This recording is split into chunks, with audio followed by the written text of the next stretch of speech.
Nagbabalot si mother ng kanyang... Ano nga ito, ma? Kanyang order. Lumpia. Lumpiang Vegetable lang ito. vegetable. Tapos nakamo yung meat. I need 20 pieces of this. Tapos, ako yung taga-tikim.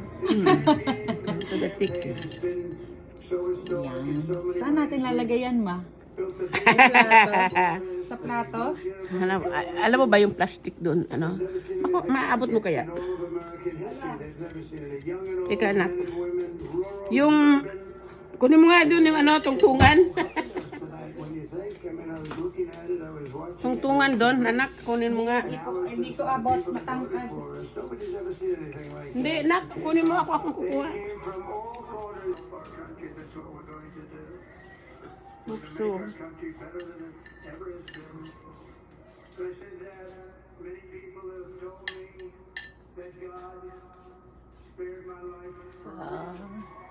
Ano po yung kulay white, ma?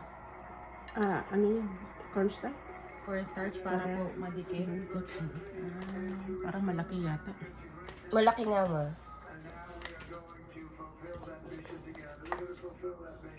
Isa.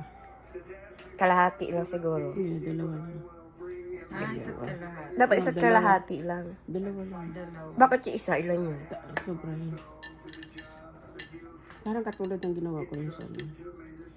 Kasi 10 ito, 10 piraso. Hindi katulad yung sa karne. With karne is 8 lang. 8 pieces. Eh ito, 10. Kasi puro gulay. Kasi ganun lang. Tapos may tofu pa, no, ma? May tofu. Nilagyan ko tofu para may protein siya. With tofu. Yeah, that's the one thing is good, no? Yeah. Diba? Maganda yun. Isang malaki. Isa. Dalawang kutsara. Parang ang liit. Depende sa sandok eh. Depende kung gaano kalaki. Kalaki ang pagsandok ko.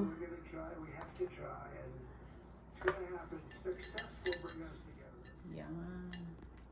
Yeah, bring us together. Ikot-ikot. Isang ganon, isang ikot. Isang ikot.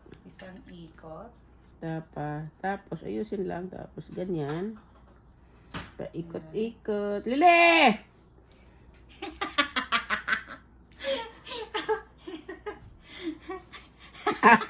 Sorry.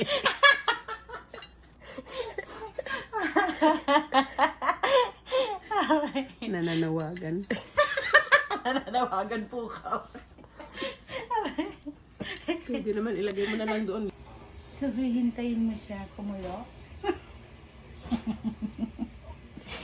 Iluluto ko po yung pinakamadami kong nagawa. Hindi. Si mama gumawa niyan kasi hindi ko kaya magbalot. Punit-punit po yung nabalot ko. So, ganyan ang nangyari. Sunday natin siya kumulo. Tapos, lagyan na natin. Hindi pa po siya mainit. So, hintayin yung uminit. Huwag yung gagayahin ng expert lang po gumagawa niya. Parang nandoon yung nalinis niya na kasama. Tapos ngayon, gusto niya.